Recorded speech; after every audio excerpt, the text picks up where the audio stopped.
ഇറാൻ്റെ കാര്യം വന്നപ്പോൾ സാധാരണ രീതിക്ക് പറഞ്ഞു വരുന്ന ഗാസയുടെ കാര്യം പറ്റ മറന്നുപോയവരാണ് നമ്മൾ പലരും. പക്ഷേ ഗാസയിൽ നിന്ന് ചെറിയൊരു ആശ്വാസത്തിൻ്റെ വാക്കുകൾ വരുന്നുണ്ട്. എത്ര കണ്ട് അത് നമുക്ക് എല്ലാ കാലത്തും കിട്ടുമെന്നുള്ളതിൽ യാതൊരു ഉറപ്പുമില്ല. പക്ഷേ അതിൽ നിന്ന് വന്നിട്ടുള്ളത് അവിടെയുള്ള റഫ അതിർത്തി തുറന്നു കൊടുത്തു എന്നുള്ളതാണ്.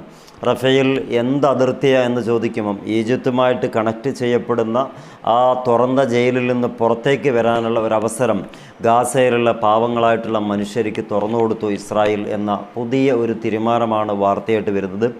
അതിൽ പ്രധാനമായി നമുക്ക് എടുത്തു പറയാനുള്ളത് ആ ഒരു തുറന്നു കൊടുക്കൽ പെടുന്നനെ ഒരു വാഹനങ്ങൾക്ക് പോകാനോ ബന്ധപ്പെട്ട സഞ്ചാരങ്ങളോ വലിയ രൂപത്തിൽ തുറന്നു കൊടുക്കുന്നില്ല.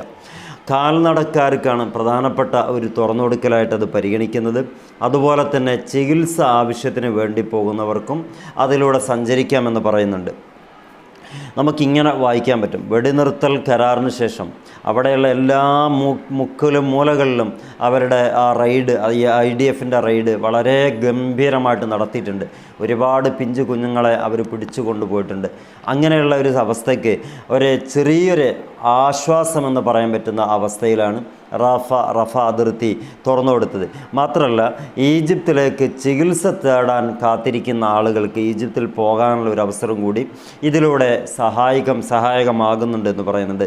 യഥാർത്ഥത്തിൽ ഇറാൻ്റെ വലിയ വാർത്തകൾക്ക് മുമ്പിൽ ഗാസയെ അല്ലെങ്കിൽ ഫലസ്തീനിൻ്റെ പാവപ്പെട്ട ജനങ്ങളെ മാധ്യമങ്ങൾ തന്നെ കൈയൊഴിയുകയായിരുന്നു. യഥാർത്ഥം എന്താണെന്ന് ചോദിച്ചാൽ അവിടെയുള്ള ടെമ്പുകളടക്കം നിലനിൽക്കുന്ന സ്ഥലത്ത് ബോംബ് സ്ഫോടനങ്ങൾ ക്രമാതീതമായിട്ട് വർദ്ധിച്ചു വരുന്ന ഒരു സാഹചര്യമാണ് കഴിഞ്ഞ ദിവസങ്ങളിൽ ഉണ്ടായിട്ടുള്ളത്. 31ഓളം ആളുകൾ ഒറ്റ ബോംബിങ്ങിൽ മരണപ്പെടുകയും അവരുടെ വീഡിയോ കാണിക്കുന്നതിൽ നമുക്ക് വയലേഷൻ പേടിച്ചിട്ട് നമ്മളെ വീഡിയോ കാണിക്കുന്നില്ല. പക്ഷേ അവിടെയുള്ള ഈ ചെറിയൊരു ന്യൂസ് അഥവാ വലിയൊരു ആശ്വാസമാണെങ്കിൽ പോലും ഈ റഫ അതിർത്തി തുറന്നു എന്ന് പറയുന്ന ചെറിയൊരു ന്യൂസായിട്ട് നമുക്കതിനെ കാണാൻ പറ്റുള്ളൂ. നടന്നു പോകുന്ന ആളുകൾക്കും അടിയന്തര ചികിത്സ ആവശ്യക്കാർക്കും മാത്രമേ ഇതിലേക്ക് പോകാൻ പറ്റുള്ളൂ. 20,000-ഓളം പേർ ഈജിപ്തിലേക്ക് പോകാൻ കാത്തിരിക്കുന്നുണ്ട് ചികിത്സയ്ക്ക് വേണ്ടി. അവർക്ക് വലിയൊരു ആശ്വാസമാണ്. പക്ഷേ യാത്രാ സൗകര്യം പലസ്തീനിലെ ആളുകൾക്ക് ഈ റാഫ അതിർത്തിയിലൂടെ സ്വതന്ത്രമായിട്ട് യാത്ര ചെയ്യാനുള്ള വാഹനയാത്രയ്ക്ക് ഒരുപാട് നിയമങ്ങളും നിയമക്കുരുക്കുകളും ഇസ്രായേൽ മുന്നോട്ട് വെച്ചിട്ടുണ്ട്.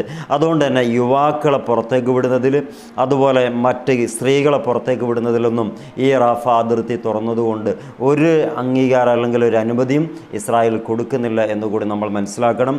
എന്ന് പറയുമ്പോൾ തുറന്ന ജയിലിലാണ് ആ പാവങ്ങൾ ജീവിക്കുന്നത് എന്ന് മനസ്സിലാക്കാൻ പറ്റും.